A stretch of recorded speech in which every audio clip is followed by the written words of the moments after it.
ഇവിടെ ഉതിരുന്ന ഓരോ വാക്കും രൂപരൂപസ്വരൂപനും അവ്യയനും അപരിച്ഛിന്നനും അപരിമേയനും സർവോപരി നിർഗുണനും നിരാകാരനും ദിഗംബരനുമായ പരമശിവൻ്റെയും ശിവനെ ശവമാക്കുകയും ശവത്തിനെ ശിവമാക്കുകയും ചെയ്യുന്ന സാക്ഷാൽ പരാശക്തിയുടെയും പാതാരവിന്ദങ്ങളിൽ പതിക്കുന്ന അർച്ചനാപുഷ്പമായി മാറ്റണമേ എന്ന് ആദ്യമായി പ്രാർത്ഥിച്ചുകൊണ്ട് ഞാനിവിടെ വരുന്നത് അദ്ദേഹം പറഞ്ഞ രാജേന്ദ്രസ്വാമി പറഞ്ഞ് 3-4 പ്രാവശ്യം കഴിഞ്ഞിരിക്കുന്നു എന്ന്. ആദ്യമായിട്ടാണ് ഈ സംശയ നിവാരണ ക്ലാസ്സിൽ വന്നിട്ടൊരു സബ്ജക്റ്റ് കിട്ടുന്ന ആദ്യമായിട്ടാണ്. ഇന്നത്തെ സബ്ജക്റ്റ് എന്ന് പറയുന്നത്, ഇന്നത്തെ സംസാരിക്കാനുള്ള വിഷയം തന്നിരിക്കുന്നതാണെങ്കിലോ അതിഗംഭീരമായ ഒരു വിഷയമാണ്. ഈ വിഷയത്തിൽ ഞാൻ എങ്ങനെയാണ് സമീപിക്കേണ്ടതെന്ന് പോലും എനിക്ക് ഇങ്ങോട്ടൊരു ധാരണയില്ല എന്ന് ഞാൻ ആദ്യമേ പറയുന്നു. അതായത് ഉപനിഷത്തുക്കളെ പ്രകീർത്തിക്കുന്ന വാക്കുകൾ കടമെടുത്തു കഴിഞ്ഞാൽ സമുദ്രത്തിൻ്റെ അഗാധതയും ഹിമവാൻ്റെ ഉത്തുംഗതയും പോലുന്ന ഒരു സബ്ജക്റ്റാണ് ഈ അന്വേഷണത്തിൻ്റെ ആവശ്യകത എന്ന് പറയുന്നത്. അത് മാത്രമല്ല, ഇത് അതിഗഹനവുമാണ്, അതേസമയം അതിസങ്കീർണവുമാണ്.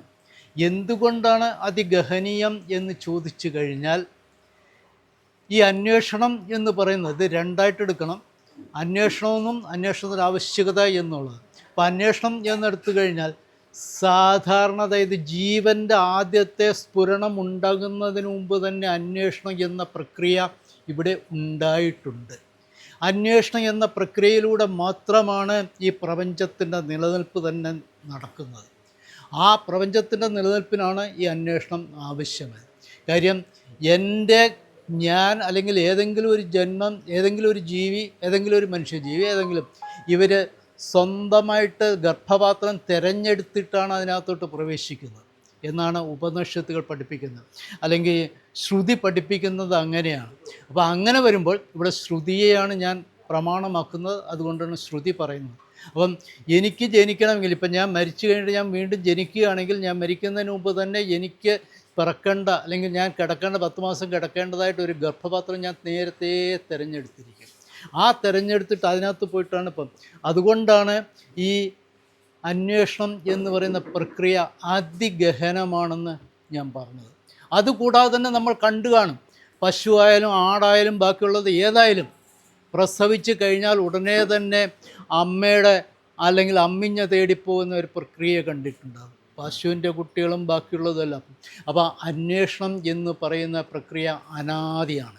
ഈ ജീവൻ തുടങ്ങുന്നതിന് മുമ്പേ ഉള്ള പ്രക്രിയയാണ്. ഇത് സഹജവുമാണ്. അങ്ങനെയുള്ള ഒരു വിഷയം എങ്ങനെയാണ് ഇവിടെ കൈകാര്യം ചെയ്യേണ്ടത്? രണ്ടാമത്തെ കാര്യം എന്ന് പറയുന്നത്, ഇത് സങ്കീർണമാണ്. ഇപ്പോൾ അനാദിയായിരിക്കുന്ന സഹജമായിരിക്കുന്ന ഒരു വിഷയത്തിൻ്റെ ആവശ്യകതയാണ് സ്വാമി ഇവിടെ പറഞ്ഞിരിക്കുന്നത്. ഇപ്പം മനോജ്, ഞാൻ ഇതിനിടയിൽ ഒരു കാര്യം, ഞാൻ ഇദ്ദേഹത്തെ അഭിനന്ദിക്കാൻ കിട്ടിയ അവസരം ഞാനൊന്ന് വിനിയോഗിച്ചോട്ടെ. ഞാൻ ഏതാണ്ട് 3-4 വർഷം മുമ്പ് ഇങ്ങനെ ഇദ്ദേഹത്തെ അന്വേഷിച്ചിരിക്കുകയായിരുന്നു. അന്നത്തെ പത്രത്താളുകളിൽ ഇദ്ദേഹത്തിൻ്റെ പേര് കണ്ട് ലോഹ ഊരി വെച്ചിട്ട് ശബരിമല കയറിയ ഒരു ആളെ, ആ ലോഹ ഊരി വെച്ചിട്ട് ശബരിമല കയറിയതിനകത്ത് ഹിന്ദുക്കളും ബാക്കിയുള്ള എല്ലാ സഭക്കാരും കൂടി ഇദ്ദേഹത്തിനെതിരായിട്ട് പടവാൾ ഉയർത്തിച്ചെന്നും ആ പടവാളിന് നേരെ നെഞ്ചുവിരിച്ച് ഇപ്പോഴും നിൽക്കുന്ന ഈ വ്യക്തിയെ ഞാൻ അഭിനന്ദിക്കാനല്ലാതെ എന്നെക്കൊണ്ട് ഒന്നും ചെയ്യുകയില്ല. അദ്ദേഹത്തിൻ്റെ ധൈര്യത്തെ ഞാൻ അങ്ങേയറ്റം പുകഴ്ത്തുന്നു. ഈ ധൈര്യം എന്നും അദ്ദേഹത്തിന് ഉണ്ടാകട്ടെ എന്ന് പ്രാർത്ഥിച്ചുകൊണ്ട് ശ്രുതി പറയുന്ന, അല്ലെങ്കിൽ സ്മൃതിയിൽ പറയുന്ന ഒരു കാര്യം ഞാൻ പറഞ്ഞോട്ടെ. സനാതനധർമ്മത്തിൻ്റെ പാതയിൽ സത്യാന്വേഷണത്തിന് ഒരേ ഒരു മാർഗ്ഗമേ ഉള്ളൂ, അവർ നേരെ അങ്ങ് എടുത്തു ചാടുക. പെണ്ണുങ്ങൾക്ക് പറഞ്ഞിരിക്കുന്നുള്ളത് സറണ്ടറിങ് എനിക്കൊന്ന് ക്രിസ്തുമതവും ഉപയോഗിച്ചിട്ടുള്ള വാക്കാണെന്ന് തോന്നും. അവർക്ക് സറണ്ടറിങ്ങിൻ്റെ മാർഗവും ഇവർക്ക് പുരുഷന്മാർക്ക് എടുത്തിയാട്ടത്തിന് നേരെ അതിൻ്റെ സെൻറ്ററിലേക്ക് അങ്ങ് എടുത്തു ചാടുക. അതായത് ഒരു കിണറുണ്ടെങ്കിൽ കിണറിൻ്റെ നേരെ താഴോട്ട് അങ്ങ് എടുത്തു ചാടുന്ന പുരുഷന്മാരാണ്.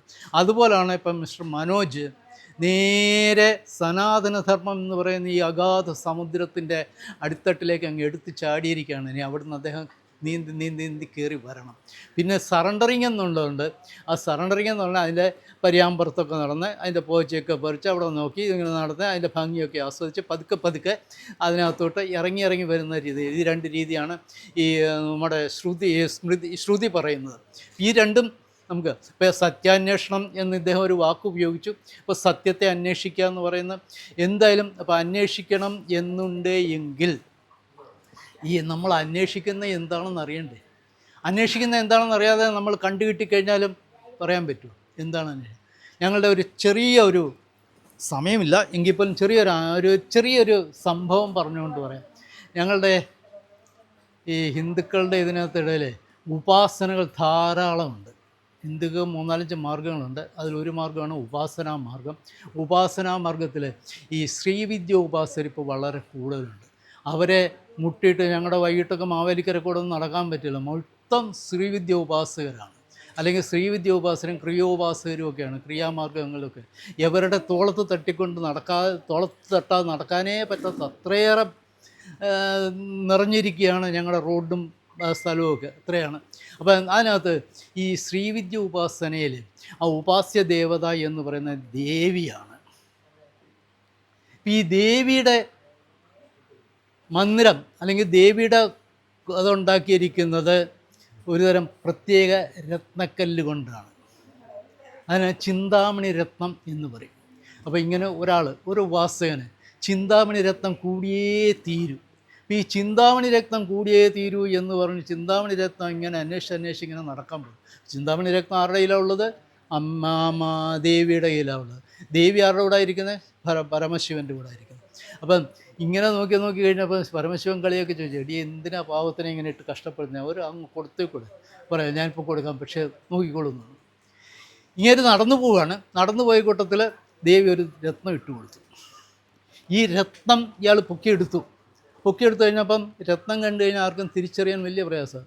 എനിക്ക് കിട്ടിക്കഴിഞ്ഞാൽ അറിയില്ല. ഞാൻ അങ്ങോട്ട് പോകുന്ന വഴിക്ക് ഒരു രത്നം കിട്ടിക്കഴിഞ്ഞാൽ എനിക്കറിയില്ല അത് രത്നമാണെന്ന്. ചിലപ്പോൾ ഞാനങ്ങെടുത്ത് കളഞ്ഞു വരും, ചിലപ്പോൾ ഞാൻ കൊണ്ടുപോയി നിരിച്ചതൊക്കെ. ഇയാൾ നോക്കിയിട്ട് പറഞ്ഞു, ഈ ചിന്താമണി രത്നം എന്ന് പറയുന്ന വലിയൊരു വിശിഷ്ട സാധനമാണെന്നാണ് കേട്ടിരിക്കുന്നത്. ദേവിയുടെ മന്ദിരം ചിന്താമണി ഗ്രഹന്തസ്ഥ എന്നാണ് ഇത് പറയുന്നത്. ആ ഗ്രഹം നിർമ്മിച്ചിരിക്കുന്ന ചിന്താമണി രത്നം കണ്ടാണ്. ആ ചിന്താമണി ഇത്ര എളുപ്പം എങ്ങനെ എനിക്ക് കരഗതമായി? അതുകൊണ്ടിത് ചിന്താമണി ആയിരിക്കത്തില്ല, കുപ്പിച്ചില്ലായിരിക്കും എന്ന് കരുതി. അയാൾ കുറച്ച് ദൂരം കൂടെ ചിന്താമണിയെ അന്വേഷിച്ച് നടന്നിട്ട് കുറച്ച് ദൂരം ചെന്ന് ഇയാളങ്ങടുത്ത് കളഞ്ഞു. ഇയാളുടെ കയ്യിൽ നിന്ന് പോയി. ഇതാണ് നമ്മൾ അന്വേഷിക്കുന്നത് എന്താണെന്നതിനെക്കുറിച്ച് നമുക്ക് വ്യക്തമായ ധാരണ ഇല്ല എങ്കിൽ ഈ ഉപാസകന് പറ്റിയ അബദ്ധമായിരിക്കും ആ അന്വേഷകർക്കും പറ്റുന്നത്. അപ്പോൾ എന്താണ് ഇതിനെക്കുറിച്ചുള്ള ഒരു സ്വരൂപം, അല്ലെങ്കിൽ അതിൻ്റെ സ്വരൂപം, അല്ലെങ്കിൽ ഇത് എന്താണ് എന്ന് അറിയാൻ വയ്യാതെ ആരെങ്കിലും അന്വേഷിച്ച് തുടങ്ങിയാൽ ഈ കിട്ടിക്കഴിഞ്ഞാലും നമുക്കത് കിട്ടി എന്നുള്ള സംതൃപ്തി ഉണ്ടാകുകയില്ല. അപ്പം അതുപോലെ വരാതിരിക്കണമെങ്കിൽ നമ്മൾ അന്വേഷിക്കുന്ന അല്ലെങ്കിൽ നമുക്ക് വേണ്ടത് എന്താണെന്നതിനെക്കുറിച്ച് നമുക്ക് ധാരണയുണ്ടാകണം. പിന്നെ ഇദ്ദേഹത്തിൻ്റെ അന്വേഷണത്തിൻ്റെ വേറൊരു ഭാഗം പറഞ്ഞു. ഞാൻ അന്വേഷണത്തിൻ്റെ മറ്റൊരു ഭാഗം പറയാൻ പോവാണ്. ഈ അന്വേഷണം എന്ന് പറയുന്നത് എവിടെയാണ് തുടങ്ങേണ്ടത്, എങ്ങനെയാണ് തുടങ്ങേണ്ടതെന്നറിയാം. നമ്മളെല്ലാം ഇപ്പം ജന്തുക്കൾക്കുണ്ട്, അതും സഹജമായതാണ് എന്ന് നമ്മൾ കണ്ടു കഴിഞ്ഞാൽ, അതുകൊണ്ടാണ് പശു പ്രസവിച്ച് കഴിഞ്ഞാൽ കുട്ടി ഉടനെ തന്നെ പാല് കുടിക്കാനായിട്ട് അമ്മയുടെ അടുക്കലേക്ക് പോകുന്നത്. അതും നമുക്കറിയാം. അതുപോലെ തന്നെ എല്ലാവരും ഉണ്ട്. പക്ഷെ മനുഷ്യരെ സംബന്ധിച്ചോളം അപ്പോൾ എല്ലാവർക്കും ഉണ്ട്. ഈ പ്രകൃതി നമ്മളെ ഇങ്ങോട്ട് വിട്ടിരിക്കുന്ന ദൈവം ആരാണോ, അല്ലെങ്കിൽ അത് എന്ത് ശക്തിയാണോ, ആ ശക്തി നമ്മളെ ഇങ്ങോട്ട് വിട്ടിരിക്കുന്നത് ഈ അന്വേഷിക്കാനുള്ള ഒരു ഉപകരണം ഫിറ്റ് ചെയ്തിട്ട് തന്നെയാണ്. ഇപ്പോൾ എവരിപ്പോൾ ഫിറ്റ് ചെയ്തിരിക്കുന്ന ഈ 2 എണ്ണം പോലെ തന്നെ ഒരെണ്ണം ഇങ്ങോട്ട് ഫിറ്റ് ചെയ്താൽ വിട്ടിരിക്കുന്നത്. അതിൻ്റെ പേരാണ് ബുദ്ധി. ഈ ബുദ്ധി കൊണ്ടാണ് നമ്മൾ അന്വേഷിക്കുന്നത്. ബുദ്ധി ഇല്ലെങ്കിൽ ഇങ്ങോട്ട് വരില്ല. അപ്പോൾ ഈ ബുദ്ധി അവിടുന്നേ നമ്മളിങ്ങോട്ട് വരുന്നതിന് മുമ്പ് തന്നെ നമ്മൾ ഫിറ്റ് ചെയ്തിട്ടുണ്ട്. ആ ബുദ്ധി കൊണ്ടാണ് അന്വേഷണം നടക്കുന്നത്. അപ്പോൾ അതിനകത്താർക്കും സംശയമില്ല. ഇത് ജന്തുക്കൾക്കുള്ളത് വേറെ, വൃക്ഷങ്ങൾ കണ്ടിട്ടില്ലേ? വൃക്ഷങ്ങളുടെ വേരുകൾ എവിടേക്കാണ് പോകുന്നത്? വൃക്ഷം ഇവിടെ നിൽക്കുകയാണെങ്കിൽ വേരുകൾ 2-3 കിലോമീറ്റർ അകലെയായിരിക്കും. ആ വേരുകൾ തേടിപ്പോയിരിക്കുന്നത് എന്താണ്? വെള്ളം തേടിപ്പോയിരിക്കുന്നു. വെള്ളം അതിൻ്റെ ഭക്ഷണം തേടിയാണ് അത് പോയിരിക്കുന്നത്. അതുപോലെ മേളിലേക്ക് പോകുന്നതോ, വൃക്ഷം മേളിലേക്ക് പോകുന്നതിന് സൂര്യപ്രകാശം നേടാൻ വേണ്ടിയിട്ട്. അപ്പം ഈ അന്വേഷണം എന്ന് പറയുന്നത് സർവ്വതോമുഖമാണ്, സർവ്വ ജീവജാലങ്ങൾക്കും ബാധകമാണ്. അപ്പം അതിൻ്റെ ആവശ്യകതയുണ്ടോ? സഹജമായി കിട്ടിയിരിക്കുന്ന ഒരു സാധനത്തിന് പ്രത്യേകിച്ച് ആവശ്യകതയുണ്ടോ എന്നാണ് എൻ്റെ ബലമായ സംശയം. അത് നമുക്ക് ചർച്ച ചെയ്ത് തീരുമാനിക്കേണ്ട കാര്യം. നിങ്ങൾക്കോ പങ്കെടുത്ത് ചർച്ച ഉണ്ടെങ്കിൽ പറഞ്ഞു തരണം. എനിക്കതിൽ ആവശ്യകത തോന്നുന്നില്ല. കാര്യം ഇത്രയേറെ സഹജമായിരിക്കുന്ന ഒരു സംഗതിയാണ്.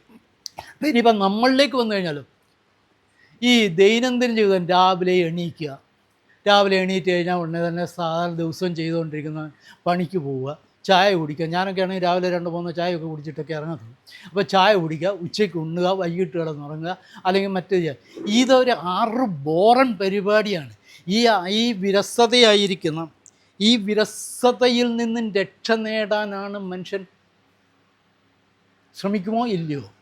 ഈ വിരസതയുമായിട്ട് അവൻ കഴിയാനാണോ ഇഷ്ടം? ദൈനംദിന ജീവിതത്തിൻ്റെ വിരസത അത് മാറ്റാൻ അവൻ ആഗ്രഹിക്കുന്നുണ്ടോ ഇല്ലയോ? ആഗ്രഹിക്കുന്നുണ്ടായിരിക്കുമല്ലോ. ആ വിരസത എങ്ങനെ മാറ്റാം? അവിടെയാണ് അവൻ്റെ അന്വേഷണം തുടങ്ങുന്നത്.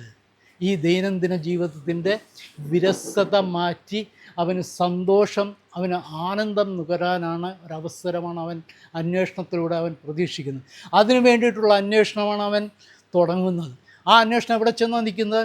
ഒരു പരിധിവരെ ഇതിനെ ഏത് വസ്തുവിനായാലും 5 തലത്തിലാണ് നമ്മൾ സമീപിക്കേണ്ടത്. അതിൻ്റെ 5 തലത്തിൽ വേണ്ട, ഇപ്പം ഞാൻ അതിനെ 5 തലം എന്നുള്ള 2ആയിട്ട് ചുരുക്കിക്കൊണ്ട് ഭൗതിക തലം അല്ലെങ്കിൽ ലൗകിക തലത്തിലും അലൗകിക തലത്തിലും നമ്മൾ ഒരു സമഗ്രമാണ്. അപ്പോൾ അലൗകിക തലത്തിലും അലൗകിക തലത്തിലും സമഗ്രമായ ഒരു വീക്ഷണം നമുക്ക് ഉണ്ടാകുന്നത്. അതുകൊണ്ട് അതുകൊണ്ട് ശാസ്ത്രജ്ഞന്മാരും ഭൗതിക ശാസ്ത്രജ്ഞന്മാരും അല്ലാത്തവരും എല്ലാം കൂടെ ഒരേ രീതിയിൽ പോകുന്നുണ്ട്. എന്നിട്ട് അവർ ചെന്നിട്ട് ഈ സൃഷ്ടി രഹസ്യം കണ്ടുപിടിക്കാനായിട്ട് അവർ ഈ പ്രപഞ്ചത്തിനെ മൊത്തം, അല്ലെങ്കിൽ പ്രപഞ്ചത്തിൻ്റെ രഹസ്യം കണ്ടുപിടിക്കാനായിട്ട് ഈ പ്രപഞ്ചത്തെ മാത്രം അവർ ഇങ്ങനെ നിന്ന് വീക്ഷിച്ചുകൊണ്ടിരിക്കുന്നു. അവർ നിരീക്ഷണം നടത്തുന്നു. അവരുടെ പരീക്ഷണശാലകളിൽ ഇരുന്നു കൊണ്ട് അവർക്ക് കിട്ടുന്ന ഉപകരണങ്ങളിൽ കൂടെ അവരിതിനെ അന്വേഷിച്ച് കണ്ടെത്തി. അങ്ങനെ കണ്ടെത്തിയിട്ട് ഇപ്പോൾ ലേറ്റസ്റ്റായിട്ട് എത്തിയിരിക്കുന്നതാണ് എവിടെയാണ്? തമോഗർത്തങ്ങളുണ്ട് എന്ന് പറയുന്നു. ഈ കാണുന്നതിനപ്പുറത്തൊരു തമോഗർത്തമുണ്ട്. ആ തമോഗർത്തത്തിൽ നിന്നാണ് സൃഷ്ടികളെല്ലാം വരുന്നത് എന്ന് ഇപ്പോഴത്തെ ഫിസിസ്റ്റുകൾ പറഞ്ഞിരിക്കുന്നു. 2 വർഷത്തിന് മുമ്പ് ഒരു കാര്യം കൂടെ വ്യക്തമാക്കിയിരുന്നു. ഈ ഫിസിസ്റ്റ് പറയുന്നു, ഇന്ത്യയിലുള്ള അദ്വൈത വേദാന്തം പറഞ്ഞിരിക്കുന്നതാണ് സത്യം എന്ന് വേറെ ഫിസിസ്റ്റ് പറഞ്ഞു. അദ്ദേഹത്തിന് ഇപ്പം നോബൽ പ്രൈസും കൊടുത്തിട്ടുണ്ട്. അപ്പോൾ അവിടെയും വന്നിട്ടുണ്ട്. അപ്പോൾ ഇതിനെല്ലാം ഇപ്പുറത്ത് അപ്പോൾ ഇതാണ് ഇവർ കണ്ടുപിടിച്ചിരിക്കുന്നത്. തന്നിൽ നിന്ന് അന്യമായ ബാക്കിയുള്ള കാര്യങ്ങളെ അന്വേഷിച്ചാണ് അവരത് കണ്ടുപിടിച്ചത്. പക്ഷേ അവരുടെ കൂടെ പോയ മഹർഷിമാരെന്ത് ചെയ്തു? അവിടെ കൂടെ പോയ ബാക്കിയുള്ള അന്വേഷികർ, ബാക്കിയുള്ള ശാസ്ത്രജ്ഞർ, അവരെയും ശാസ്ത്രജ്ഞരെന്നാണ് വിളിക്കുന്നത്. ആ ശാസ്ത്രജ്ഞരെന്ത് ചെയ്തു? ഒരു ഘട്ടത്തിലെത്തിക്കഴിഞ്ഞപ്പോൾ ഈ ഭൗതിക ശാസ്ത്രജ്ഞരെ തള്ളിയിട്ടിട്ട് മറ്റവർ മുന്നോട്ട് പോയി. അവർക്ക് പരീക്ഷണശാലകളില്ലായിരുന്നു, അവർക്ക് ഉപകരണങ്ങളില്ലായിരുന്നു. അവർക്ക് ആകെ ഉണ്ടായിരുന്ന ഉപകരണങ്ങൾ അവരുടെ അന്ധക്കരണം എന്ന് പറയുന്ന മനസ്സും ബുദ്ധിയും മാത്രമായിരുന്നു. ഈ മനസ്സും ബുദ്ധിയും കൊണ്ട് അവർ ഇന്ദ്രിയാതീതമായ തലത്തിലേക്ക് ഉയർന്നിട്ട് അവിടെ നിന്ന് അവർ പലതും കണ്ടുപിടിച്ചു. അവർ പറഞ്ഞു, മനുഷ്യന് ആത്യന്തികമായിട്ടെല്ലാവരും ആഗ്രഹിക്കുന്നത് ആനന്ദമാണ്. ആ ആനന്ദത്തിന് വേണ്ടിയിട്ടാണ് മനുഷ്യൻ ജനിക്കുന്നത്. ഇതുതന്നെയാണ് ഇദ്ദേഹം പറഞ്ഞത്. അരബിന്ദോ പറഞ്ഞു, it is a golden opportunity. Our life is a golden opportunity to evolve for perfection. പരിപൂർണതയിലേക്കുള്ള പ്രയാണത്തിന് കിട്ടിയിരിക്കുന്ന ഏറ്റവും വലിയ സുവർണ അവസരമാണ് ഈ ജീവിതം എന്നാണ് അരബിന്ദോ പറയുന്നത്. അവിടെ ചെറിയ ഒരു പാഠഭേദം എനിക്ക് നൽകാനുണ്ട്. കാര്യം മറ്റൊരു ഒന്നുമില്ല. അപ്പോൾ ഇവിടെ രാജേന്ദ്ര ആനന്ദസ്വാമി എന്നാണ് അദ്ദേഹത്തിൻ്റെ പേര്. ഇദ്ദേഹത്തിനെ ഞാൻ കാണുമ്പോൾ അന്ന് വെറും രാജേന്ദ്രസ്വാമിയായിരുന്നു. ഇപ്പോൾ അദ്ദേഹം രാജേന്ദ്ര ആനന്ദസ്വാമിയായിരുന്നു. അതും കഴിഞ്ഞിട്ട് മഹാമണ്ഡലേശ്വരൻ്റെ തൊട്ട് താഴെയുള്ള മഹന്തുമായിരിക്കുന്നു. അപ്പോൾ ഇദ്ദേഹം വളരെ ഉയർന്നു പോയിരിക്കുന്നു. ഇപ്പോൾ എന്താണ് ഈ രാജേന്ദ്ര ആനന്ദ എന്നിട്ടിരിക്കുന്നത് അറിയോ? ആനന്ദത്തിൻ്റെ സ്വരൂപമായിരിക്കുന്നു എന്നവരെ ഓർമ്മിപ്പിക്കാൻ വേണ്ടിയിട്ട് മാത്രമാണ് രാജേന്ദ്ര ആനന്ദസ്വാമി. അപ്പം അദ്ദേഹത്തിന് ആനന്ദസ്വാമിയെ ആനന്ദം. അപ്പം നിങ്ങളെല്ലാം ആനന്ദം. സാധാരണ ഇന്നിവിടെ സമയക്കുറവുകൊണ്ടാണ് ഞങ്ങൾ സംബോധന ചെയ്യുന്ന സുഹൃത്തുക്കളെ അല്ലെങ്കിൽ ആനന്ദ സ്വരൂപികളെ എന്ന് തന്നെയാണ് നിങ്ങളെ സംബോധന ചെയ്യുന്നത്. കാര്യം നമ്മളെല്ലാം ആനന്ദ സ്വരൂപികളാണ്. ആനന്ദം നമ്മുടെ ഉള്ളിലുണ്ട്. ഇത് ഞാനല്ല പറയുന്നത്, മഹർഷിമാർ, തപസ് ചെയ്ത മഹർഷിമാർ അവരുടെ അന്തർനേത്രങ്ങളിലൂടെ അവരുടെ അന്ധക്കരണത്തിലൂടെ അവർ കണ്ടുപിടിച്ച ഒരു സത്യം, അത് ശ്രുതിയും സ്മൃതിയും എല്ലാം അംഗീകരിച്ചിരിക്കുന്ന ഒരു സത്യമാണ്. നമ്മളെല്ലാം ആനന്ദ സ്വരൂപികളാണ്. നമുക്ക് ആനന്ദം മാത്രമേ ഉള്ളൂ.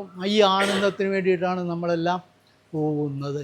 അതുപോലെ നമുക്ക് ഈ ബാഹ്യമായ കാണുന്ന പല വിധത്തിൽ കാണുന്ന ഈ ദൃശ്യ ബാഹുല്യത്തിൽ അറിയുന്ന അല്ലെങ്കിൽ ശബ്ദ ബാഹുല്യത്തിൽ നമ്മൾ അറിയപ്പെടുന്ന ഇതൊന്നും നമുക്ക് ആനന്ദം പകരുകയില്ല. ഞാനൊരു കഥ പറയാം, ഒരു കഥയും കൂടെ പറയാം. കഥയല്ല, സത്യമാണ്. എങ്ങനെയാണ് അന്വേഷണം തുടങ്ങേണ്ടതെന്നത്. ഇത് പറയുന്ന ഒരു ഉപനിഷത്തുണ്ട്, കഠോപനിഷത്ത് എന്ന് കേട്ട് കാണും നിങ്ങൾ. കഠോപനിഷത്താണ് സാധാരണ ഇതിലേക്ക് വരുന്നവർ ആദ്യം പഠിക്കുന്ന ഒരു ഉപനിഷത്താണ് കഠോപനിഷത്ത്. അത് അല്പം നാടകീയത കലർന്ന ഒരു ഉപനിഷത്തും കൂടിയാണ്. സ്വന്തം അച്ഛൻ ഇങ്ങനെ അദ്ദേഹത്തിൻ്റെ പ്രൗഢിക്ക് വേണ്ടിയിട്ടും അദ്ദേഹത്തിൻ്റെ പ്രേയസ്സിന് വേണ്ടിയിട്ടും അദ്ദേഹത്തിൻ്റെ സർവ്വതോമുഖമായ ഐശ്വര്യവർദ്ധനയ്ക്ക് വേണ്ടിയിട്ടും അദ്ദേഹം വലിയൊരു യാഗം നടത്തിയിരുന്നു. ആ യാഗത്തിൻ്റെ ഫലമായിട്ടാണ് അദ്ദേഹം പറഞ്ഞു, ഉള്ള പശുക്കളെ എല്ലാം വിളിച്ച് ഗോദാനം എന്ന് പണ്ടേ കേട്ടിട്ടുണ്ട്, ഗോദാനം കൊടുക്കാൻ പറഞ്ഞിട്ടുണ്ട്. അപ്പോൾ അതിൻ്റെ ഒരു യജ്ഞത്തിൻ്റെ ഒരു ഭാഗമായിട്ടുണ്ട്. ഇയാളെന്തെടുത്തു, ആ നാട്ടിലുള്ള വലിയ രാജാവല്ലേ, ആ നാട്ടിലുള്ള എല്ലാ ചാവാലി പശുക്കളെന്ന് പറഞ്ഞാൽ അറിയാം, ഞങ്ങളുടെ നാട്ടിൽ പറയുന്നൊരു ഭാഷ, ഇവിടുത്തെ എങ്ങനെയാണെന്ന് എനിക്കറിയില്ല. ചാവാലി പശുക്കളെന്ന് ഒന്നിനും കൊള്ളരാത്ത പശുക്കൾ, കറവ പറ്റിയ പശുക്കൾ, മറ്റേത് അങ്ങനെ ഒന്നിനും കൊള്ളരുത്. വെള്ളം കുടിക്കാത്ത പശുക്കൾ, അങ്ങനെ കഴിവില്ല. അങ്ങനെയുള്ള പശുക്കളെ എല്ലാം കൂടെ വിളിച്ചു വരുത്തിയിട്ട് ഇങ്ങനെ ദാനം ചെയ്യാൻ പറയും. അപ്പം ഈ ദാനം ചെയ്യാൻ തുടങ്ങിയപ്പോൾ ഈ കൊച്ചിന് 7-8 വയസ്സ് പ്രായമുള്ള ഈ കൊച്ചിന് തോന്നി, എൻ്റെ അച്ഛൻ ഈ കാണിക്കുന്നതെല്ലാം അധർമ്മമല്ലേ, ഈ അധർമ്മത്തിന് അച്ഛൻ അനുഭവിക്കേണ്ടി വരുന്ന ദുഃഖം എന്തുമാത്രമായിരിക്കും, ഇതിൽ നിന്ന് അച്ഛനെ എങ്ങനെ രക്ഷിക്കും ഞാൻ. ഒരു കൊച്ചിന് തോന്നുന്നു, എൻ്റെ മുന്നിരിക്കുന്ന 2 കുട്ടികളുണ്ട്, ഇവർക്ക് എപ്പോഴെങ്കിലും ഇങ്ങനെ ചിന്ത ഉണ്ടായോ എന്ന് എനിക്കറിയില്ല, ഉണ്ടായിട്ടുണ്ടെങ്കിൽ അവർ നല്ലതായിരിക്കും. അപ്പോൾ ഈ 7-8 വയസ്സുള്ള കുട്ടിക്ക് ഇങ്ങനെ തോന്നി, എൻ്റെ അച്ഛനെ എങ്ങനെ രക്ഷിക്കും, അച്ഛൻ അധർമ്മമാണല്ലോ കാണിക്കുന്നത്, ഇതാണോ ദാനം ചെയ്യേണ്ടത്? ദാനം ചെയ്യുന്ന ഏറ്റവും നല്ല സാധനമേ ദാനം ചെയ്യാവൂ. ശ്രുതിയിൽ പറയും, ഏറ്റവും നിനക്ക് ഇഷ്ടപ്പെട്ട സാധനം ആദ്യം ദാനം ചെയ്യേണ്ടത്.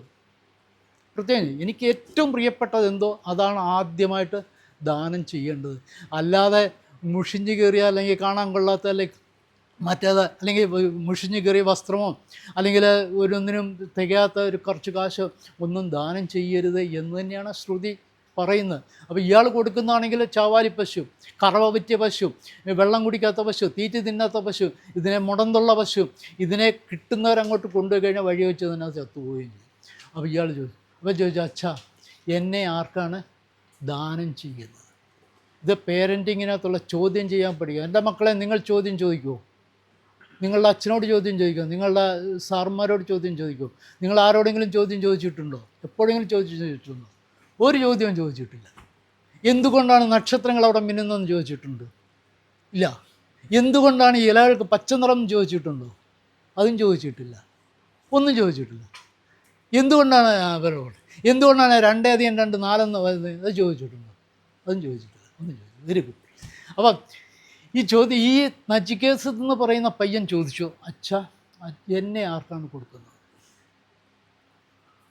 എന്നെ ആർക്കാണ് അച്ഛൻ ദാനം ചെയ്യുന്നതെന്ന് ചോദിച്ചു. ആദ്യം പ്രാവശ്യം ഈ അച്ഛൻ കേട്ടതായിട്ട് ഭാവിച്ചില്ല. രണ്ടാമതും ചോദിച്ചു. മൂന്നാമത് ചോദിച്ചു കഴിഞ്ഞപ്പം എന്നെപ്പോലെ തന്നെ ആ അച്ഛനും ദേഷ്യം വന്നു. എൻ്റെ അടുക്ക് എൻ്റെ പിള്ളേരാരെങ്കിലും ചോദ്യം ചോദിച്ചാൽ എനിക്ക് ദേഷ്യം വരുന്നത് പോലെ തന്നെ, ഞാൻ സാധാരണ പോയിരുന്നത് നിൻ്റെ പണി നോക്കണമെന്ന് ഞാൻ പറയുന്നത് പോലെ തന്നെ ഇയാളും പറഞ്ഞു, ഇയാൾ അങ്ങനെയല്ല പറഞ്ഞു, ഇയാൾ ദേഷ്യത്തിൽ പറഞ്ഞു, ഞാൻ നിന്നെ യമരാജനാണ് കൊടുക്കുന്നതെന്ന് പറഞ്ഞു. യമരാജൻ എന്ന് പറഞ്ഞാൽ മരണദേവത, അല്ലെങ്കിൽ മരണത്തിൻ്റെ ദൂതനാണ് ഞാൻ നിന്നെ പിടിച്ചു കൊടുക്കാൻ പോകുന്നത്. പാവം പയ്യൻ നേരെ ചെന്നു, യമരാജധാനിയിൽ ചെന്നു കഴിഞ്ഞപ്പോൾ അവിടെ യമരാജാവ് ഇല്ല, എവിടെയോ പോയിരിക്കുകയാണ്. അദ്ദേഹം ഒറ്റക്കാലിൽ അവിടെ തന്നെ നിന്നു. യമരാജാവ് വരുന്നത് വരെ അവിടെ തന്നെ നിന്നു. 7-8 വയസ്സ് പ്രായമുള്ളൊരു പയ്യൻ അവിടെ നിന്നു. യമരാജാവ് 3 ദിവസം കഴിഞ്ഞപ്പോൾ തിരിച്ചു വന്നപ്പോഴും ആഹാരമൊന്നും കഴിക്കാതെ അവിടെ പയ്യൻ ഇങ്ങനെ വിഷമിച്ച് നിൽക്കുകയാണ്. കണ്ടു. അപ്പോൾ ചോദിച്ചു. യമരാജാവിന് സന്തോഷമായി. പറഞ്ഞു, നീ എന്തിനാ വന്നത്?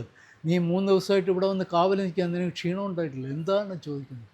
അദ്ദേഹം ചോദിച്ചു, മരിച്ചു കഴിഞ്ഞാൽ ആത്മാക്കൾ എവിടെയാണ് പോകുന്നത്? മരണം എന്താണ്? ഇതല്ലേ നമ്മുടെ ആത്യന്തികമായ വിഷയം. നമ്മൾ അന്വേഷിച്ച് കണ്ടുപിടിക്കേണ്ട വിഷയം ഇതല്ലേ. ഇതറിയാൻ വേണ്ടിയിട്ടല്ലേ നമ്മൾ ഈ ആശ്രമങ്ങൾ തോറും നടക്കുന്നത്. നമ്മളുടെ വിചാരം സ്വാമിമാർക്ക് അറിയാമെന്നായിരിക്കും. കാവ്യവസ്ത്രധാരികളായ എല്ലാ സ്വാമിമാർക്കും നമുക്ക് ഈ ഉത്തരം തരാൻ പറ്റും എന്നാണ് നമ്മളുടെ വിശ്വാസം. അപ്പോൾ എന്തിനാണ് മരിക്കുന്നത്? എന്താണ് മരണം? അല്ലെങ്കിൽ മരണത്തിന് ശേഷമുള്ള ജീവിതം എന്താണ്? അങ്ങനെ ഒരെണ്ണം ഉണ്ടോ? ഇതറിയാനല്ലയോ നമ്മൾ വരുന്നത്? ആണോ? അല്ലയോ സർ? മരണം, ഇതാണ് മരണത്തിനെക്കുറിച്ച് ചോദിക്കാനായിട്ട് ചെന്നു. മരണത്തെക്കുറിച്ച്, മകനെ, എൻ്റെ കുഞ്ഞെ, നീ ഇത് മാത്രം എന്നോട് ചോദിക്കരുത്. യമരാജാവ് ആരാണെന്നറിയാമോ? ഏറ്റവും വലിയ ജ്ഞാനി, ഏറ്റവും വലിയ ഗുരു. ശ്രുതിയിൽ പറയുന്ന ഏറ്റവും വലിയ ഗുരുവാണ് അദ്ദേഹം. അദ്ദേഹത്തെ കവിഞ്ഞ് വേറൊരു ഗുരു ഇല്ല, യമരാജ. ആ യമരാജാവ് പറഞ്ഞ, മകനെ, ഈ വിഷമം പിടിച്ച, ഈ കുഴപ്പം പിടിപ്പിച്ച ചോദ്യങ്ങളൊന്നും എന്നോട് ചോദിക്കരുത്. നീ വേറെ ഏത് വേണേലും ചോദിച്ചു, നിനക്ക് ഞാൻ എന്ത് വേണേലും തരാം. നിനക്ക് 1000 വർഷം നിനക്ക് ജീവിതം വേണോ, ആയുസ് വേണോ, അത് തരാം. നിനക്ക് ഇഷ്ടം പോലെ സമ്പത്ത് തരാം, ഇഷ്ടം പോലെ എന്തും തരാം. സൗഭാഗ്യങ്ങൾ നിനക്ക് തരാം, നിൻ്റെ മേൽ സൗഭാഗ്യങ്ങളുടെ പെരുമഴ ഉണ്ടാവും, ഒക്കെ തരാം. പറഞ്ഞു, എനിക്കിതൊന്നും വേണ്ട. എനിക്കറിയേണ്ടത് മരണത്തിന് ശേഷം എന്ത് സംഭവിക്കുന്നു, ആത്മാവ് എവിടെ പോകുന്നു. ഇദ്ദേഹം ചോദിച്ച സത്യാന്വേഷണമാണ് ഇതിൻ്റെ അകത്ത് വരുന്നത്. ഈ സത്യാന്വേഷണത്തിനകത്ത് ഉണ്ടാകുന്ന ഒരു ചോദ്യമാണ്. വേറെ ക്രിസ്തുമതത്തിനകത്ത് വേറെ രീതിയാണ് പറയുന്നത്. അതുപോലെ ഏകദേശം ഇതിൻ്റെ അർത്ഥമാണ് സൂഫി മതം. ഇന്ന് വരാൻ എന്നെ പ്രേരിപ്പിച്ചതിൻ്റെ ഏറ്റവും കൂടുതൽ ഒരു സൂഫി വര്യൻ്റെ സാന്നിധ്യം ഇവിടെ ഉണ്ടെന്ന് അദ്ദേഹം പറഞ്ഞിരുന്നു. അപ്പോൾ സൂഫി വര്യൻ്റെ സൂഫി സാഹിത്യവും സൂഫി ദർശനവുമായിട്ട് ഏകദേശം അടുത്തു പോകുന്നതാണ് ഈ സനാതന ധർമ്മത്തിൻ്റെ ചില കാര്യങ്ങളൊക്കെ. അല്പം വ്യത്യാസമുണ്ട് എങ്കിലും. കാര്യം കബീർദാസിനെ ഞാൻ കണ്ടിട്ടുള്ള ഏറ്റവും വലിയ സൂഫീസ് എന്ന് പറയുന്നത് കബീർദാസാണ്. അപ്പോൾ കബീർദാസിൻ്റെ ദോഹകൾ പണ്ട് കൊച്ചിലെ പഠിച്ചിട്ടുള്ളതുകൊണ്ട് സൂഫിയുമായിട്ട് കുറച്ച് ആരാധന തോന്നിയിട്ടുണ്ട്. അപ്പോൾ അതിനകത്തിരിക്കട്ടെ. അപ്പോൾ ഇങ്ങനെ ഈ ഇതെന്താണ് മരണം എന്ന് ചോദിച്ചു. അപ്പോൾ ഇത് മാത്രം എനിക്ക് പറഞ്ഞു തരാൻ പറ്റില്ല എന്ന് പറഞ്ഞു. പക്ഷേ നചികേതസ് അവിടെ തന്നെ നിന്നു. നചികേതസ് പറഞ്ഞു, പിന്നെ യമൻ പിന്നെ പറഞ്ഞു, യാഗാഗ്നിക്കെല്ലാം ഈ യാഗത്തിന് അഗ്നി വേണം. യാഗവും യജ്ഞവുമായിട്ടുള്ള വ്യത്യാസം അറിയാമല്ലോ. യാഗത്തിനകത്ത് അഗ്നി വേണം, വിളക്ക് കെടുത്തിയിട്ട് വേണം, തീ കത്തിയിട്ട് വേണം. അതിന് ആ യാഗാഗ്നിക്ക് നിൻ്റെ പേര് വരും, നചികേതാഗ്നി എന്ന പേരിൽ നീ അറിയപ്പെടും എന്ന് പറഞ്ഞിട്ടും നചികേതസ്സിനത് പോരാ. അദ്ദേഹം പറഞ്ഞു, എനിക്കിത് അറിഞ്ഞേ പറ്റൂ. അപ്പോൾ എന്തുകൊണ്ടാണ്? ഇതാണ് ചോദ്യം ചോദിക്കലും അന്വേഷണത്തിൻ്റെയും ഒരു പ്രത്യേകത. ഇതിനകത്ത് നമ്മൾ തുടങ്ങിയത് എവിടെയാണെന്ന് അറിയാമല്ലോ. നമ്മളുടെ ദൈനംദിന ജീവിതത്തിനകത്തുള്ള ബോറടി മാറ്റാൻ, വിരസത മാറ്റാനായിട്ടാണ് നമ്മൾ അന്വേഷണം ആരംഭിച്ചിരിക്കുന്നത്. ആ അന്വേഷണത്തിനകത്ത് അവിടെ ചെന്നെത്തിയിരിക്കുന്ന നമ്മുടെ ഋഷിമാർ കണ്ടുപിടിച്ചിരിക്കുന്നു, നമ്മൾ ആനന്ദമാണ് നമുക്ക് വേണ്ടത്. ആനന്ദത്തിൻ്റെ സ്വരൂപം എന്താണെന്നുള്ളത് അറിയാതെ ആനന്ദം അന്വേഷിച്ച് പോയിട്ട് കാര്യമില്ല. അതുകൊണ്ട് ആനന്ദത്തിൻ്റെ സ്വരൂപം എന്താണെന്നോട് ഒന്ന് ചെറുതായിട്ടൊന്ന് പറഞ്ഞിട്ട് പോവാം. അപ്പം നമ്മൾ ഒരു കാര്യം കണ്ടു കഴിഞ്ഞു. ഇവിടെ ഈ പ്രകൃതിയിലുള്ള യാതൊരു സാധനവും നമ്മളിൽ നിന്ന് അന്യമായിട്ട് യാതൊരു കാര്യവും നമ്മളെ പ്രകോപിപ്പിക്കാനോ നമ്മളെ പ്രലോഭിപ്പിക്കാനോ നമുക്ക് സുഖം തരാനോ നമ്മളെ ദുഃഖിപ്പിക്കാനോ കഴിയുകയില്ല. അപ്പം നമ്മൾ ആനന്ദ സ്വരൂപികളാണ്. നമ്മളുടെ ഉള്ളിലിരിക്കുന്നത് തന്നെയാണ് ആനന്ദ സ്വരൂപം. എൻ്റെയും രാജേന്ദ്രാനന്ദ സ്വാമിയുടെയും ഈ ഇരിക്കുന്ന എല്ലാവരുടെയും ഉള്ളിൽ നിറഞ്ഞു നിൽക്കുന്നതാണ് ആനന്ദമാണ്. ആ ആനന്ദം തന്നെയാണ് ദൈവം എന്ന 2 അക്ഷരത്തിൽ നമ്മൾ അറിയപ്പെടുന്നതും ആനന്ദം തന്നെയാണ്. ഇത് വേറൊന്നും കിട്ടേണ്ടതല്ല, നമ്മുടെ ഉള്ളിൽ നിന്ന്. അതുകൊണ്ടാണ് നമ്മൾ ഉള്ളിലേക്ക് തിരിഞ്ഞു നോക്കണം എന്ന് പറയുന്നത്. അപ്പോൾ അന്വേഷണത്തിൻ്റെ ഒരു ഘട്ടം എന്ന് പറയുന്നത് നമ്മൾ ഉള്ളിലേക്ക് തിരിഞ്ഞു നോക്കുക. രമണ മഹർഷി പറയുന്ന ഹൂ ആം ഐ. അപ്പം ഞാനും നിങ്ങളും തമ്മിൽ യാതൊരു വ്യത്യാസവുമില്ല, ഒന്ന് തന്നെയാണ് ഞാനും നീയും. അപ്പം സൃഷ്ടിക്ക് മുമ്പേ ഇവിടെ ഞാൻ മാത്രമേ ഉണ്ടായിരുന്നുള്ളൂ, സൃഷ്ടിക്ക് ശേഷവും ഞാൻ മാത്രമേ ഇവിടെയുള്ളൂ. ഞാനല്ലാതെ ഇവിടെ യാതൊന്നുമില്ല. ഇതാണ് സത്യം, ഇതാണ് പരമസത്യം. ഇതിനപ്പുറത്തേക്ക് യാതൊന്നുമില്ല. ബാക്കി കാണുന്നതൊക്കെ നിരർത്ഥകമായ കുറേ കാര്യങ്ങൾ. ഇതിനകത്ത് യാതൊരു കാര്യവുമില്ല. ഇതിനെ സൃഷ്ടി എന്ന് വിളിക്കാൻ പറ്റില്ല. ഇവിടെ സൃഷ്ടി നടന്നിട്ടില്ല. നമുക്ക് സൃഷ്ടി ഉണ്ടെന്ന് തോന്നുകയാണ്. ഇതിനൊരു വാക്ക് ശങ്കര ഭഗവത്പാദർ തന്നിട്ടുണ്ട്, അതിനെ വിവർത്തം എന്ന് പറയുന്നത്. അത് വിവർത്തവാദം, പരിണാമവാദം എന്നൊക്കെ പറയുന്നത് അതൊക്കെ വേറെ സബ്ജക്റ്റ്. അത് വലിയ സബ്ജക്റ്റ്. ഈ സമയക്കുറവുകൊണ്ട് അതിൽ കടക്കാൻ പറ്റില്ല. അപ്പോൾ നിങ്ങളിൽ എന്തെങ്കിലും ഉണ്ടെങ്കിൽ, നിങ്ങൾക്ക് ഉള്ളിലുള്ള നിറച്ചിരിക്കുന്ന നിങ്ങളുടെ മനോമാലിന്യങ്ങൾ എന്തൊക്കെയാണ് തിരിച്ചറിഞ്ഞ് അതങ്ങ് മാറ്റിയാൽ മതി. നിങ്ങളുടെ മനസ്സ് ശുദ്ധീകരിക്കുക. നമ്മളുടെ മനസ്സ് മൊത്തം അസൂയയില്ലാത്തൊരാരെങ്കിലും ഉണ്ട്? എനിക്ക് പോലും ഉണ്ട്. ഈ രാജേന്ദ്രൻ സ്വാമിയോട് അസൂയുണ്ട് എനിക്ക്. കാര്യം രാജേന്ദ്രസ്വാമി ഞാൻ കാണുമ്പോൾ വെറും രാജേന്ദ്രനായിരുന്ന സ്വാമി ഇപ്പോൾ രാജേന്ദ്രാനന്ദ സ്വാമിയായി മഹന്തായി മാറിയിരിക്കുന്നു. അപ്പോൾ ഈ വലിയ ഉയർച്ച കൈവരിച്ചിരിക്കുന്ന സ്വാമിയോട് എനിക്ക് അസൂയുണ്ട്, ഇദ്ദേഹത്തോട് എനിക്ക് അസൂയുണ്ട്, ഇവരോടെല്ലാം അസൂയ. ഇദ്ദേഹം വളരെ ബോൾഡായിട്ടുള്ള ഒരു ബ്രേവായിട്ടുള്ള ഒരു അഡ്വഞ്ചറസ് ആയിട്ടുള്ള ഒരു ചെറുപ്പക്കാരൻ എന്നുള്ള നിലയിൽ അദ്ദേഹത്തോട് എനിക്ക്. അപ്പോൾ ഈ അസൂയയില്ലാത്ത ആരെങ്കിലും ഉണ്ടോ? ഈ അസൂയ ഏറ്റവും വലിയ ദുർഗുണമാണ്. അപ്പം മനസ്സിനെ ശുദ്ധീകരിക്കുന്നതിന് ആദ്യം നമുക്ക് ഈ അസൂയ എടുത്ത് കളയണം. അസൂയയെ തുടർന്ന് കാമക്രോധ ലോഭ മോഹ മതം മാത്സ്യം, ഇത്രയും ബുദ്ധി എടുത്ത് കളയണം. അപ്പോൾ ഇതിന് തടസ്സമായിട്ട് നിൽക്കുന്നതാണ് എൻ്റേത് എന്നുള്ളൊരു ബോധം, മമത എന്ന് പറയും. അപ്പം മമതയും എടുത്തു കഴിഞ്ഞാൽ ഈ ലോകം സ്വർഗമായി തീരും. വെറുതെ പറയുന്നതാണ് നമ്മുടെ ഈ ജീവിതം സുഖദുഃഖ സമ്മിശ്രമാണെന്ന് വെറുതെ പറയുന്നതാണ്. അതിനകത്ത് യാതൊരു കാര്യമില്ല. ജീവിതത്തിനകത്ത് സുഖവുമില്ല ദുഃഖവുമില്ല. ഇത് വളരെ പരമാനന്ദകരമായ ജീവിതമാണ്. അതാണ് ഭഗവാൻ കൃഷ്ണൻ പറഞ്ഞു തന്നിട്ടുള്ള ഏറ്റവും വലിയ സന്ദേശം. ഭഗവാൻ കൃഷ്ണൻ നമ്മളെ പഠിപ്പിച്ചിട്ടുള്ള സന്ദേശമാണത്. ഈ ജീവിതം പരമ ആനന്ദപ്രദമാണ്. ഇവിടെ സുഖവും ദുഃഖമൊന്നുമില്ല. ഇതൊക്കെ നിങ്ങളുടെ തോന്നലുകൾ മാത്രമാണ്. You are conditioned. ഈ കണ്ടീഷനിങ് എന്ന് പറയുന്ന ഒരു സാധനം ഈ ശാസ്ത്ര സാങ്കേതിക ലോകത്തിൽ, പ്രത്യേകിച്ച് വൈദ്യമേഖലയിൽ, ഇവിടെ എൻ്റെ മുന്നിൽ വൈദ്യരിപ്പുണ്ട്, വൈദ്യമേഖലയിൽ ഏറ്റവും വലിയ വിപ്ലവകരമായ മാറ്റം സൃഷ്ടിച്ച ഒരു വാക്കാണ് ഈ കണ്ടീഷനിങ്. അത് 18-ാം നൂറ്റാണ്ടിൽ ഇവാൻ പവ്ലോവ് എന്ന് പറയുന്ന റഷ്യൻ സയൻറ്റിസ്റ്റാണ് അത് കണ്ടുപിടിച്ചത്. അദ്ദേഹത്തിനിങ്ങനെ അന്നൊക്കെ ഇഷ്ടം പോലെ ഈ വയറിന് അസുഖം, അൾസർ ഉണ്ടാകുമായിരുന്നു, മറ്റേതുണ്ടായിരുന്നു, അങ്ങനെ പല പല അസുഖങ്ങൾ ഉണ്ടാകുമായിരുന്നു. ഈ അസുഖങ്ങൾക്കൊന്നും അന്ന് മരുന്ന് കണ്ടുപിടിച്ചിട്ടില്ല. അന്നത്തെ ഏറ്റവും വലിയ മരുന്ന് എന്ന് പറഞ്ഞാൽ പെൻസിലിനായിരുന്നു. ആ പെൻസിലിന് മുമ്പൊക്കെ നടക്കുന്ന സംഭവങ്ങളാണ്. ഇപ്പോൾ പെൻസിലിനൊക്കെ ഇപ്പോൾ അപ്ഡേറ്റഡായി. ഇപ്പോൾ ഏറ്റവും കൂടി വേറെയൊക്കെ ഏതൊക്കെ ആൻറ്റിബയോട്ടിക്കുകളാണ് ഇപ്പോൾ നിലവിലിരിക്കുന്നത്. അത് കഴിഞ്ഞപ്പോൾ ഈ ഇവാൻ പൗലോവിന് തോന്നി എന്തുകൊണ്ടാണ് ഈ ഇതുണ്ടാകുന്നത്, അൾസർ എന്ന് പറയുന്നത്. അൾസർ, വയറിന് കുടൽ രോഗം, ഇതൊന്നും ഇല്ലാത്തവരും വളരെ ചുരുക്കമായിരിക്കും നമ്മുടെ ഇടയിൽ. എന്തുകൊണ്ടാണ് ഉണ്ടാകുന്നതെന്ന് ഇവാൻ പൗലോവിന് തോന്നി. അദ്ദേഹം പരീക്ഷണം നടത്തി. നിസ്സാര കാര്യങ്ങളൊക്കെ, കുറച്ച് പട്ടികളെ വളർത്തി, ഒരു മണി, നമ്മൾ സാറിന് അടിക്കത്തില്ല ഇങ്ങനത്തെ മണി, ഒരു മണിയും സംഘടിപ്പിച്ചു. പിന്നെ ഒരു സമയം ടൈം പീസും വെച്ചു. അപ്പോൾ കൃത്യമായിട്ട് എല്ലാ ദിവസവും അദ്ദേഹം 7 ദിവസം അദ്ദേഹം പരീക്ഷണം നടത്തിയുള്ളൂ. അദ്ദേഹം 7 ദിവസം ഈ പട്ടികളെ വിളിച്ചിട്ട് ആദ്യം മണി അടിക്കുന്ന പറഞ്ഞാൽ പട്ടികൾക്ക് മനസ്സിലാവും എനിക്ക് ആഹാരം റെഡിയായിട്ടുണ്ട്. അവൻ ഉടനെ അതിനെ വെളിയിലോട്ട് കൊണ്ടുവന്നിട്ട് അതിന് ആഹാരം കൊടുക്കും, തിരിച്ച് കൊണ്ടുപോകും. ഇങ്ങനെ അദ്ദേഹം മണി അടിച്ചിട്ട് മാത്രം 7 ദിവസം കൊണ്ട് ഒരു പരീക്ഷണം നടത്തി. ഇതിന് അലോപ്പതിക്കാർ പറയുന്ന, അല്ലെങ്കിൽ ശാസ്ത്രജ്ഞന്മാർ പറയുന്ന ബ്രെഡ് ബെൽ ഡോഗ് തിയറി എന്നാണ്. ആ ബ്രെഡ് ബെൽ തിയറി, ബ്രെഡ് എന്ന് പറഞ്ഞാൽ അവരുടെ ഭക്ഷണം എന്നുള്ള അർത്ഥത്തിലേ ഉള്ളൂ. അത് ഇതിൽ നിന്നാണ് അദ്ദേഹം പറഞ്ഞത്, ഈ 7ാമത്തെ ദിവസം മണി അടിക്കാതെ ആ സമയത്ത് പട്ടികളുടെ വായിൽ നിന്ന് തന്നെ ഉമിനീര് വന്നു. നമ്മൾ ആഹാരം എന്തെങ്കിലും കഴിച്ചു കഴിഞ്ഞാൽ അത് ദഹിക്കാൻ നമ്മുടെ ഉമിനീര് പുറത്ത് വരേണ്ടത് അത്യാവശ്യമല്ലേ? ഇങ്ങനല്ലേ? ഉമിനീരല്ലെങ്കിൽ അതുകൊണ്ടല്ലേ മുറുക്കരുതെന്ന് പറയുന്നത്. മുറുക്കിക്കഴിഞ്ഞാൽ നിങ്ങളുടെ സലൈവയെല്ലാം നാശമാകും. പിന്നെ നിങ്ങൾക്ക് ഉമിനീര് ഉൽപ്പാദിപ്പിക്കാൻ കഴിയാതെ വരും. അപ്പം നിങ്ങളുടെ ദഹനം വല്ലാണ്ടാവും, നിങ്ങളുടെ ദഹനം പ്രോപ്പറായിട്ട് നടക്കുകയില്ല. ഇതാണ് കണ്ടുപിടിച്ചത്. അപ്പോൾ പറഞ്ഞു ഈ പട്ടികളിൽ നിന്ന് ഉണ്ടാകുന്ന പോലെ തന്നെയാണ്. അതാണ് കണ്ടീഷനിങ്. ഈ കണ്ടീഷനിങ് നമ്മുടെ സ്പിരിച്വൽ സയൻസിനകത്തും ഉപയോഗിക്കുന്നുണ്ട്.